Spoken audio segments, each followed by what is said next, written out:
ఎవరు ఎవరికి అందంగా ఉండాలి అంటే, ధర్మమన్న చట్రంలోకి ఇమడాలి అంటే భార్యకి భర్త, భర్తకి భార్య అందంగా ఉంటే చాలు. అది ఒక్కటి ఉంటే పరమ సంతోషం వాళ్ళకి, పరమ శాంతి సమాజానికి కలుగుతుంది. నేను అన్నమాట ఏం తేలిగ్గా వాడలేదు. నేను మహాభారత సారాన్ని ప్రతిపాదన చేస్తున్నాను. భర్తకి భార్య అందగత్తె, భార్యకి భర్త అందగాడు, చాలు. వాళ్ళ జీవితాలు పరమ సంతోషంగా ఉంటాయి, సమాజం ప్రశాంతంగా ఉంటుంది.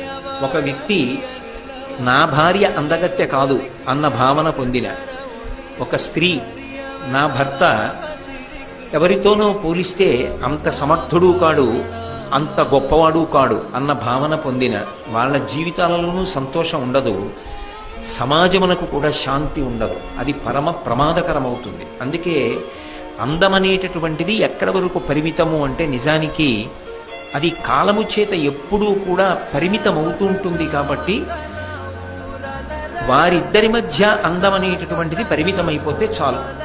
అది కాలగతిలో ఏమవుతుందంటే, ఆ అందం క్రమక్రమంగా